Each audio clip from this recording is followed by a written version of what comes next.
What can I say about Telltale's The Walking Dead that hasn't been said before?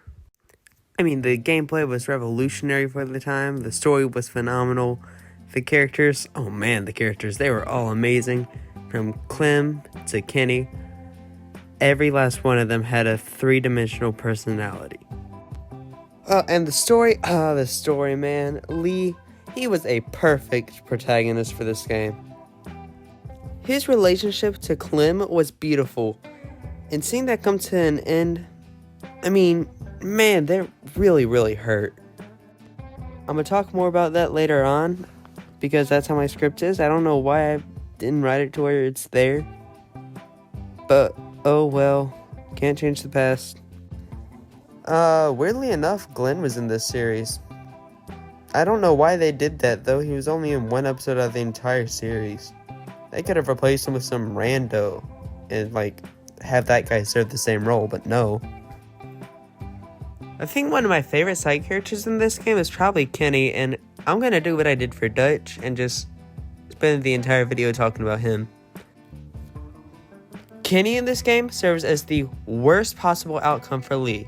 Kenny in the start of the game is a very calm and collective family man. He is a guy who puts his family at the top of his priorities. He is someone who wants to be a leader. He is all talk, but whenever he is a leader, it just goes to heck. His son gets bit and his wife kills herself. And after his wife dies, he just falls into a depressed, drunken stupor.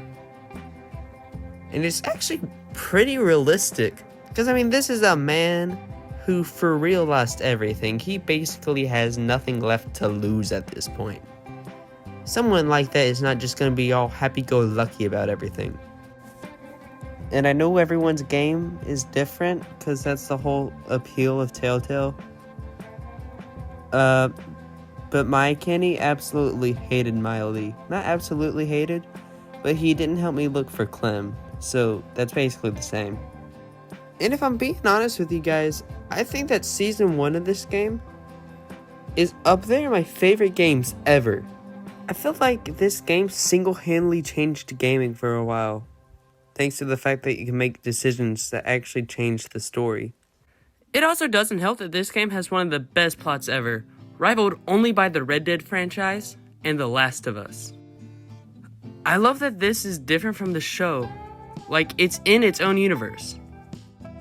Yeah, it shares characters, but that's because they're both based off the same property.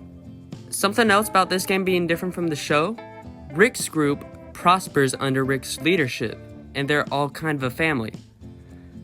While Lee's group just fights all the time with each other, and they just actually hate being around each other. They just don't like each other at all. Something else I really do love about this game is the music.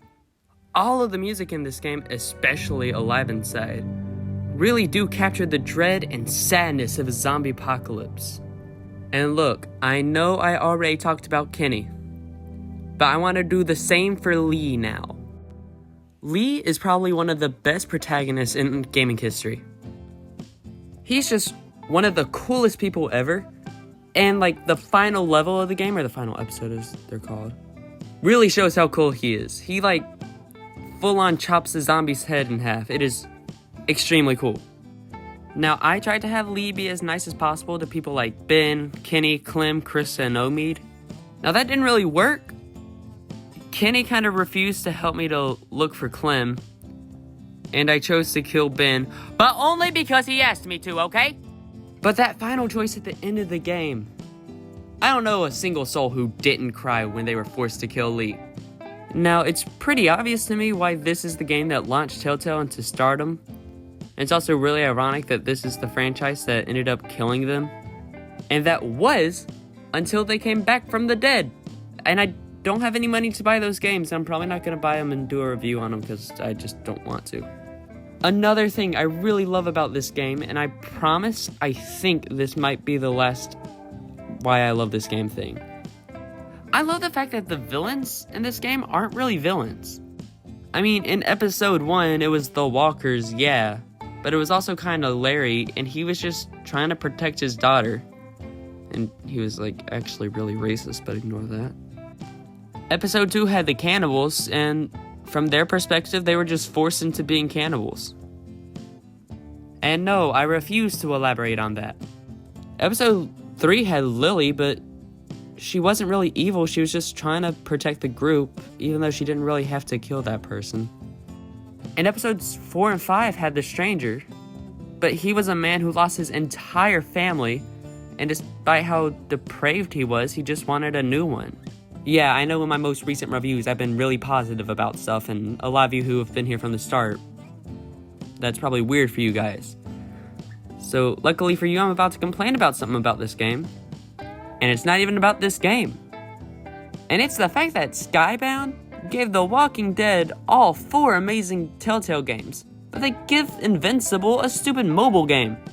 If you look at my channel, you could probably tell that I care more about Invincible than The Walking Dead, so I'm kind of biased. One of my first videos, which is now deleted, was a video essay about Invincible. And I wouldn't even care if the mobile game was good, but no. It's just Raid Shadow Legends, but Invincible. It's the 20-year anniversary of Invincible. Why couldn't we have gotten an actual game? And I know we got the Adam Eve game, but that doesn't count. That's like a visual novel. And I don't understand why they didn't do this for Invincible. Skybound is owned by Robert Kirkman. He was the writer of both Invincible and The Walking Dead. Why does he show more to The Walking Dead than Invincible? More people care about Invincible now. Whatever, at least we got these amazing games. And I personally don't think I can give this game anything lower than a 10 out of 10. Alright, the next 2 videos for this month are going to be Lord of Thra videos. And December, you guys get like a huge ensemble video with a bunch of friends of mine. It's going to be really cool. We're going to do Despicable Me because that's the one that won the poll for whatever reason. I hate every last one of you for choosing Despicable Me. But I do have a Discord server now. It was for 100 subscribers, but I didn't really have a 100 subscriber special planned. I was going to release the server at 100 subscribers, but yeah. I'm going to put the link in the description. And that's about it. See ya.